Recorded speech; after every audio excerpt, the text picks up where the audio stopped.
वैसे तो शहरी मरियम के दिल से आर्यन की मोहब्बत को नहीं निकाल पाएगा, लेकिन उसने एक ऐसा तरीका ढूंढा है कि सांप भी मर जाए और लाठी भी ना टूटे।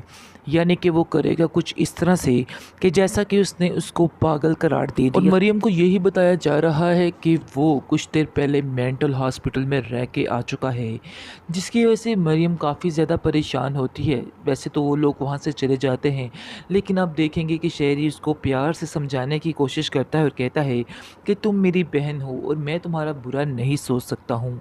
मैं जो भी तुम्हारे बारे में सोचूंगा तुम्हारे फ़ायदे के लिए ही सोचूंगा, लेकिन मुझे इस रिश्ते से कोई भी इतराज़ नहीं। देखो, मैंने उन्हें घर में आने की परमिशन दी और मैं इस बात के लिए राज़ी भी हो गया, लेकिन एक बात जो मुझे पता चली वो मैंने उनसे ज़रूर पूछना चाहिए, क्योंकि मैं तुम्हें देना चाहता था उन्हें, तुम्हें सौंपना, इतनी बड़ी चीज़ अपनी सौंपने जा रहा था, तो कैसे मैं उनको ऐसे ही दे देता। इसलिए मैंने ये सब बातें की हैं। आगे से आप देखेंगे कि मरियम कहती है कि ये सही मौका नहीं था बात करने का, तुम्हें उस वक्त बात नहीं करनी चाहिए थी।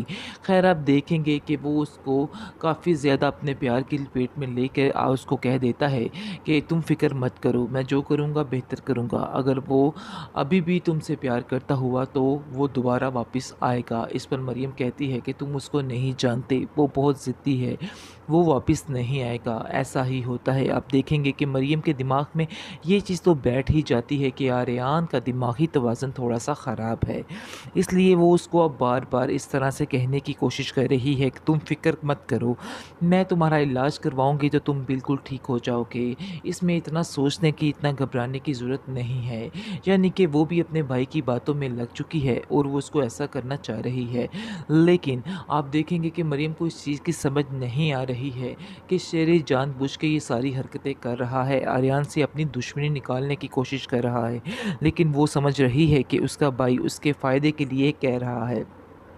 आर्यन को काफ़ी ज़्यादा गुस्सा आता है और वो मरियम को कहता है कि मैं तुम्हें बार-बार यही बात समझाना चाह रहा हूँ कि तुम्हारा भाई जो कुछ कर रहा है अपनी ज़िद में कर रहा है, ताकि हमारा ये रिश्ता ना हो पाए। इसके अलावा और कोई भी इसमें हकीकत नहीं है।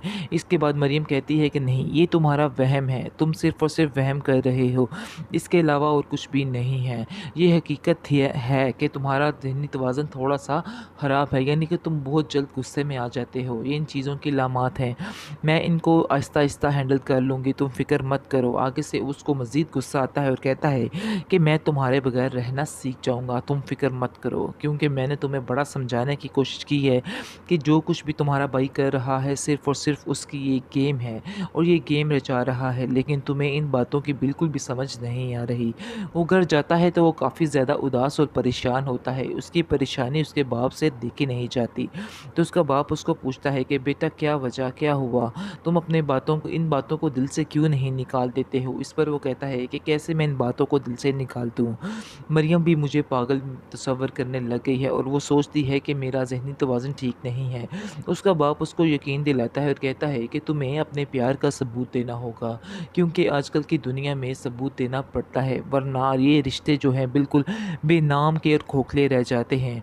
इसके बाद आप देखेंगे कि आर्यन कहता है कि मैं कैसे उसे यकीन दिलाऊं। वो अपने भाई से बहुत ज़्यादा प्यार करती है और उसके दिमाग पे यही सवार है कि जो उसका भाई कह रहा है बिल्कुल ठीक है।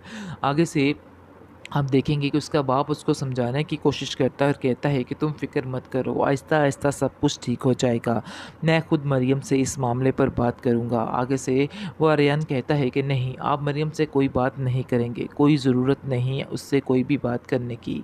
आपको भीख यानी माँगनी नहीं है, आपने अपने हाथ नहीं फैलाने उसके आगे। ये सब बातें सुनकर उसका बाप काफ़ी परेशान हो जाता है और कहता है कि तुम फ़िक्र मत करो, बहुत जल्द तुम्हारे हक़ में बेहतर हो जाएगा। टेंशन नहीं लेनी है तुमने, मैं तुम्हारे और मरियम साथ को हूँ। यही बताया जा रहा है कि वो कुछ देर पहले मेंटल हॉस्पिटल में रह के आ चुका है, जिसकी वजह से मरियम काफ़ी ज़्यादा परेशान होती है। वैसे तो वो लोग वहाँ से चले जाते हैं, लेकिन आप देखेंगे कि शहरी उसको प्यार से समझाने की कोशिश करता है और कहता है कि तुम मेरी बहन हो और मैं तुम्हारा बुरा नहीं सोच सकता हूँ। मैं जो भी तुम्हारे बारे में सोचूंगा तुम्हारे फ़ायदे के लिए ही सोचूंगा, लेकिन मुझे इस रिश्ते से कोई भी इतराज़ नहीं। देखो, मैंने उन्हें घर में आने की परमिशन दी और मैं इस बात के लिए राज़ी भी हो गया, लेकिन एक बात जो मुझे पता चली वो मैंने उनसे ज़रूर पूछना चाहिए, क्योंकि मैं तुम्हें देना चाहता था, उन्हें तुम्हें सौंपना, इतनी बड़ी चीज़ अपनी सौंपने जा रहा था, तो कैसे मैं उनको ऐसे ही दे देता। इसलिए मैंने ये सब बातें की हैं। आगे से आप देखेंगे कि मरियम कहती है कि ये सही मौका नहीं था बात करने का, तुम्हें उस वक़्त बात नहीं करनी चाहिए थी। ख़ैर आप देखेंगे कि वो उसको काफ़ी ज़्यादा अपने प्यार की लपेट में लेके उसको कह देता है कि तुम फ़िक्र मत करो, मैं जो करूँगा बेहतर करूँगा। अगर वो अभी भी तुमसे प्यार करता हुआ तो वो दोबारा वापस आएगा। इस पर मरियम कहती है कि तुम उसको नहीं जानते, वो बहुत ज़िद्दी है, वो वापस नहीं आएगा, ऐसा ही होता है। आप देखेंगे कि मरियम के दिमाग में ये चीज़ तो बैठ ही जाती है कि आर्यन का दिमागी तवाज़ुन थोड़ा-सा ख़राब है। इसलिए वो उसको अब बार-बार इस तरह से कहने की कोशिश कर रही है कि तुम फ़िक्र मत करो, मैं तुम्हारा इलाज करवाऊँगी तो तुम बिल्कुल ठीक हो जाओगे। इसमें इतना सोचने की, इतना घबराने की ज़रूरत नहीं है। यानी कि वो भी अपने भाई की बातों में लग चुकी है और वो उसको ऐसा करना चाह रही है। लेकिन आप देखेंगे कि मरियम को इस चीज़ की समझ नहीं आ रही है कि शेर जानबूझ के ये सारी हरकतें कर रहा है, आर्यन से अपनी दुश्मनी निकालने की कोशिश कर रहा है। लेकिन वो समझ रही है कि उसका भाई उसके फ़ायदे के लिए कह रहा है। आर्यन को काफ़ी ज़्यादा गुस्सा आता है और वो मरियम को कहता है कि मैं तुम्हें बार-बार यही बात समझाना चाह रहा हूँ कि तुम्हारा भाई जो कुछ कर रहा है अपनी ज़िद में कर रहा है ताकि हमारा ये रिश्ता ना हो पाए। इसके अलावा और कोई भी इसमें हकीकत नहीं है। इसके बाद मरियम कहती है कि नहीं, ये तुम्हारा वहम है, तुम सिर्फ़ और सिर्फ़ वहम कर रहे हो, इसके अलावा और कुछ भी नहीं है। ये हकीकत है कि तुम्हारा ज़हनी तवाज़ुन थोड़ा-सा ख़राब है, यानी कि तुम बहुत जल्द गुस्से में आ जाते हो। ये इन चीज़ों की अलामात हैं। मैं इनको आहिस्ता-आहिस्ता हैंडल कर लूँगी, तुम फ़िक्र मत करो। आगे से उसको मज़ीद गुस्सा आता है और कहता है कि मैं तुम्हारे बगैर रहना सीख जाऊँगा, तुम फ़िक्र मत करो। क्योंकि मैंने तुम्हें बड़ा समझाने की कोशिश की है कि जो कुछ भी तुम्हारा भाई कर रहा है सिर्फ़ और सिर्फ़ उसकी ये गेम है और ये गेम रचा रहा है, लेकिन तुम्हें इन बातों की बिल्कुल भी समझ नहीं आ रही। वो घर जाता है तो वो काफ़ी ज़्यादा उदास और परेशान होता है। उसकी परेशानी उसके बाप से देखी नहीं जाती। तो उसका बाप उसको पूछता है कि बेटा क्या वजह, क्या हुआ? तुम अपने बातों को, इन बातों को दिल से क्यों नहीं निकाल देते हो? इस पर वो कहता है कि कैसे मैं इन बातों को दिल से निकाल दूँ? मरियम भी मुझे पागल तस्वर करने लग गई है और वो सोचती है कि मेरा ज़हनी तवाज़ुन ठीक नहीं है। उसका बाप उसको यकीन दिलाता है और कहता है कि तुम्हें अपने प्यार का सबूत देना होगा, क्योंकि आजकल की दुनिया में सबूत देना पड़ता है, वरना ये रिश्ते जो हैं बिल्कुल बेनाम के और खोखले रह जाते हैं। इसके बाद आप देखेंगे कि आर्यन कहता है कि मैं कैसे उसे यकीन दिलाऊँ? वो अपने भाई से बहुत ज़्यादा प्यार करती है और उसके दिमाग पे यही सवार है कि जो उसका भाई कह रहा है बिल्कुल ठीक है। आगे से आप देखेंगे कि उसका बाप उसको समझाने की कोशिश करता है और कहता है कि तुम फ़िक्र मत करो, आहिस्ता-आहिस्ता सब कुछ ठीक हो जाएगा। मैं खुद मरियम से इस मामले पर बात करूँगा। आगे से वो आर्यन कहता है कि नहीं, आप मरियम से कोई बात नहीं करेंगे, कोई ज़रूरत नहीं है उससे कोई भी बात करने की।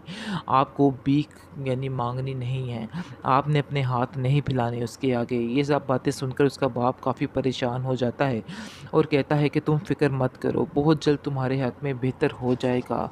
टेंशन नहीं लेनी है तुमने, मैं तुम्हारे साथ वैसे तो हूँ। शायरी मरियम के दिल से आर्यन की मोहब्बत को नहीं निकाल पाएगा, लेकिन उसने एक ऐसा तरीका ढूँढा है कि सांप भी मर जाए और लाठी भी ना टूटे।